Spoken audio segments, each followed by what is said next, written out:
धन्यवाद अध्यक्ष जी। हमारे साथ बैठे हुए हमारे पूर्व मुख्यमंत्री कविंदर जी, पार्टी के राष्ट्रीय मंत्री डॉक्टर नरेंद्र सिंह जी, हमारे विधायक विनोद रंधावा जी। जैसा कि अभी अध्यक्ष जी ने बताया कि दोस्तों इमरजेंसी के मौजू को लेकर के ये प्रेस वार्ता आयोजित की गई है, तो बहुत लंबा समय ना लेते हुए सीधा चर्चा पे आते हुए सबसे पहले तो ये सवाल उठता है कि ये हम इमरजेंसी की बातचीत ये चर्चा कर क्यों रहे हैं। वैसे तो देखा जाए कि एक ऐसा नामुराद कालखंड जो याद करने लायक नहीं, लेकिन फिर भी हम उसको बार बार क्यों दोहरा रहे हैं, क्यों याद कर रहे हैं। तो शायद इसलिए कि अनिवार्य है इसको याद रखना कि ये परिस्थिति फिर से ना हो, इसे फिर कोई दोहराए ना, और विशेषकर जब दूसरी पीढ़ी सक्रिय हो चुकी हो तो उसे ये परिचित करवाया जाए कि वो जमाना कैसा था जो शायद उन्होंने नहीं देखा। अब ये 1975 से लेकर के 1977 का एक कालखंड रहा है। मैं तो ये कहूँगा कि उस समय का कोई भी ऐसा भारतवासी नहीं था जिसके जीवन को उसने किसी न किसी तरह से, किसी न किसी रूप में, किसी न किसी मात्रा में न छुआ हो। अर्थात कोई भी व्यक्ति ऐसा ना था जिसका जीवन अछूता रहा। किसी को जेल खाने भेज दिया गया, किसी को लाठी खानी पड़ी, किसी को यातनाएं झेलनी पड़ी, किसी को अंडरग्राउंड करके भी हो। और इसी दौरान देश ने और विश्व ने कई नए व्यक्तित्व, नए शख्सियत उभरते हुए देखे। कई पुरानी धारणाएं जाती रही, कई नई परसेप्शंस बनी। जयप्रकाश नारायण जो आजादी से पहले के नेता थे, एक नए अवतार में प्रजातंत्र के रक्षक बनकर के सामने आए और उन्होंने एक बड़ी महत्वपूर्ण बात कही कि मुझे आज तक जनसंघ और राष्ट्रीय सेवक संघ को लेकर के जो गलतफहमी थी वो दूर होती रही।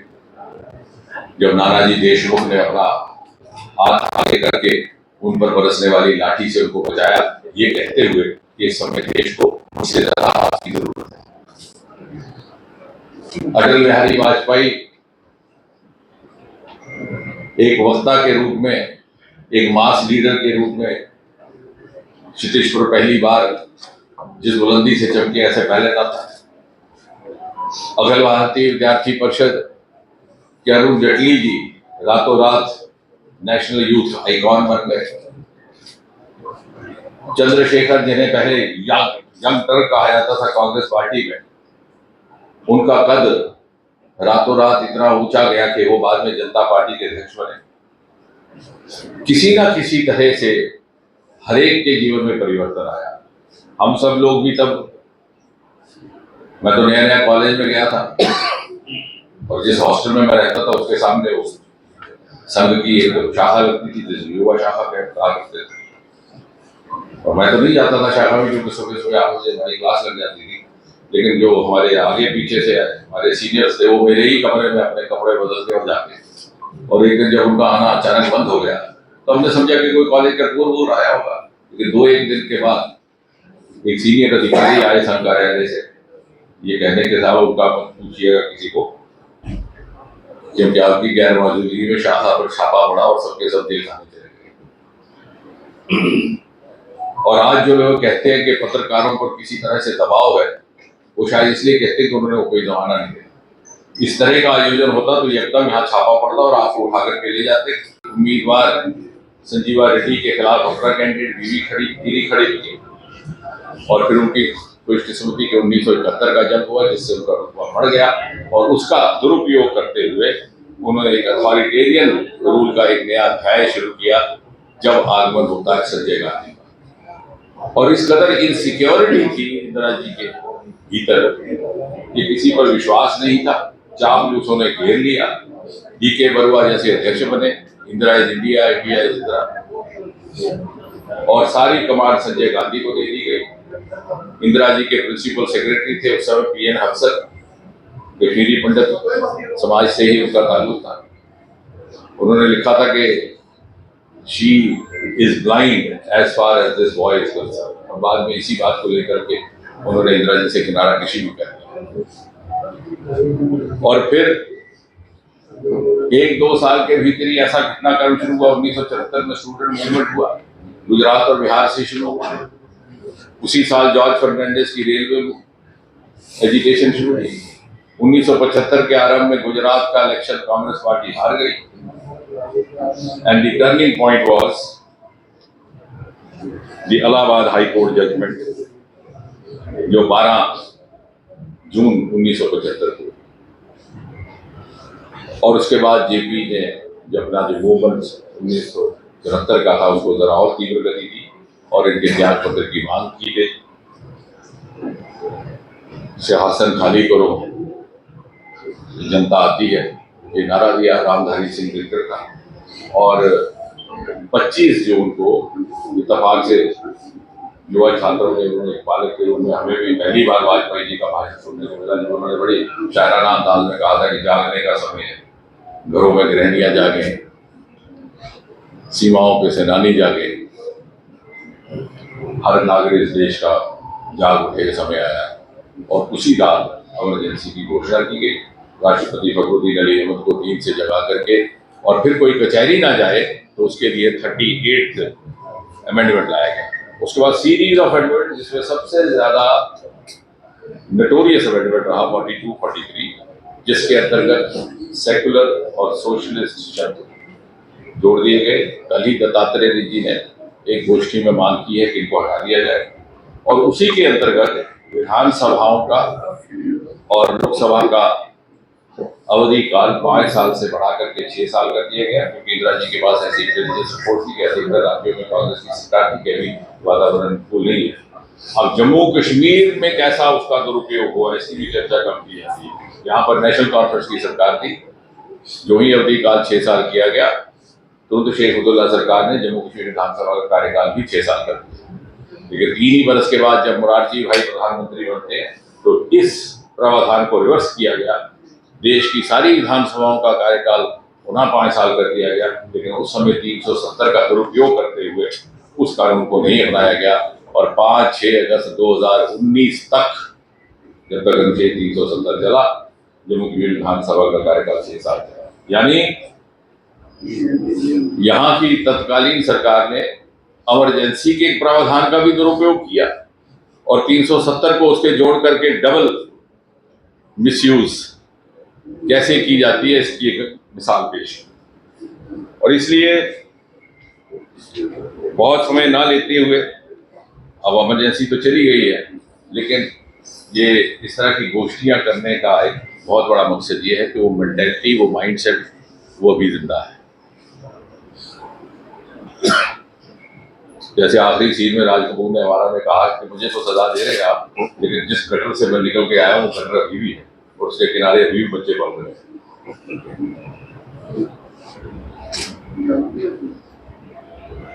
तो ये फॉरवर्ड मेंटेलिटी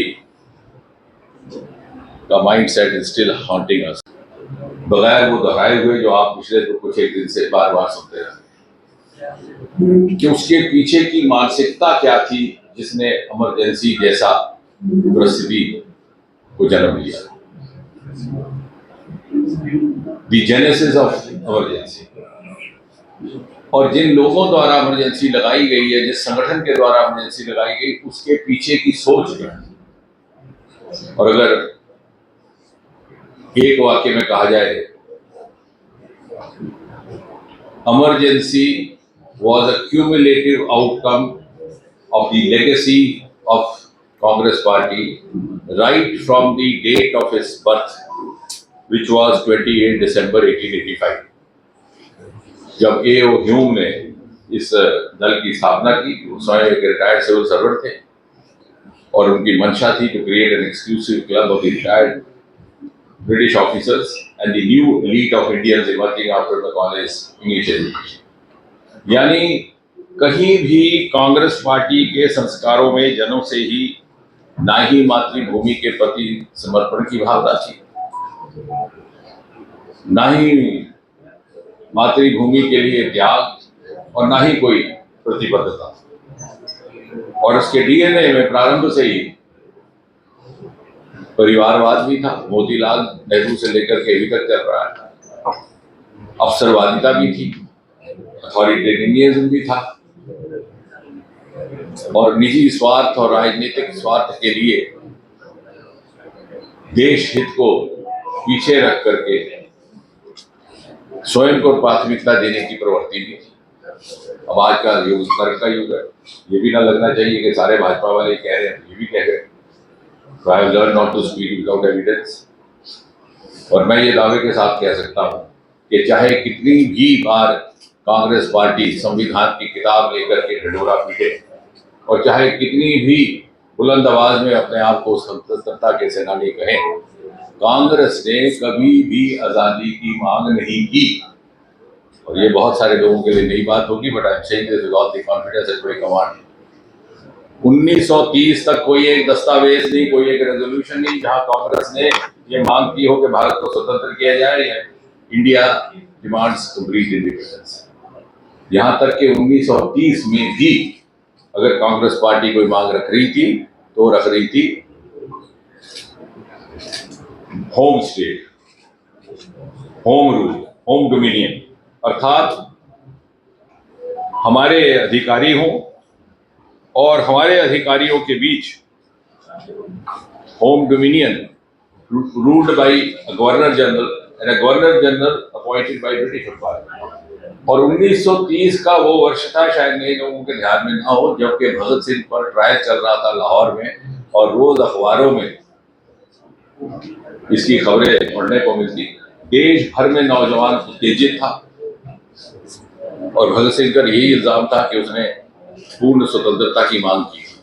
और उस समय भी कांग्रेस होम रूल की ही मांग कर रही थी। पहली बार ऑफिशियली कांग्रेस की जो रेजोल्यूशन आई है जिसमें मांग की गई है इंडिपेंडेंस की, that was the Lahore session 1931।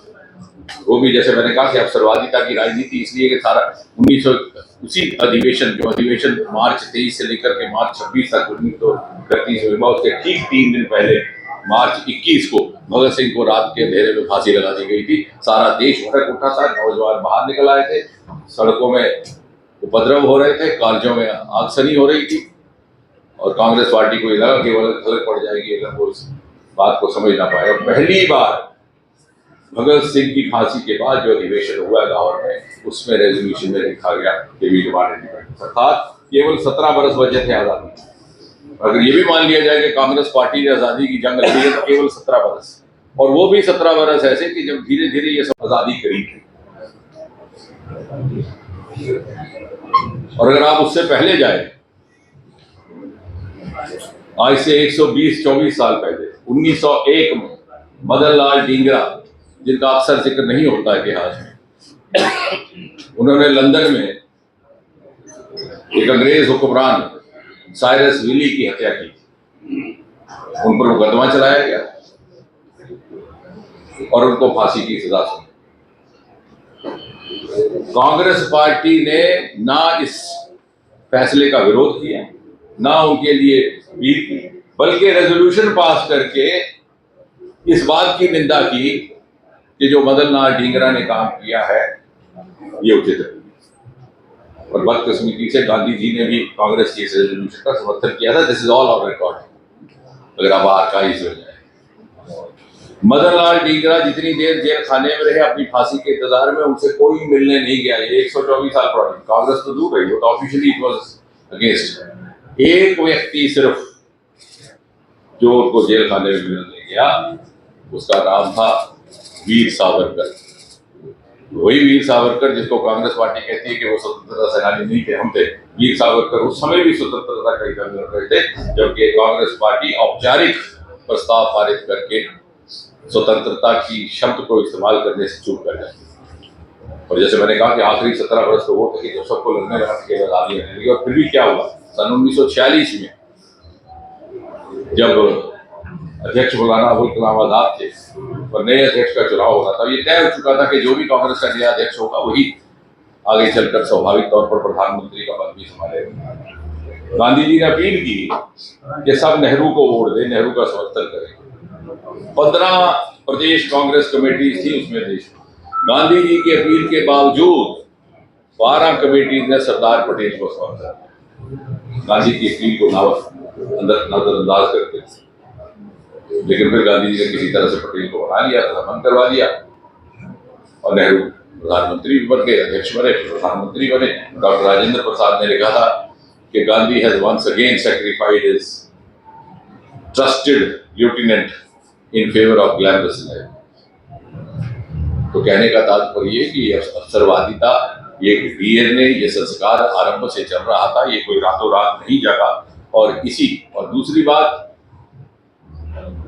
Bhagat Singh की फांसी के बाद एक और बात भी हुई जिसका अक्सर जिक्र कम किया जाता है। पहली बार पॉलिटिकल प्रिजनर की परिभाषा अंकित की गई, क्योंकि अंग्रेज सरकार पर इतना दबाव आ गया, और ये जितने भी जेल खाने आना जाना रहा नेहरू जी का और उनके साथियों का, अधिकतर 1930 के बाद हुआ, जब ये जेल में अखबार भी मिलती थी, किताब भी मिलती थी।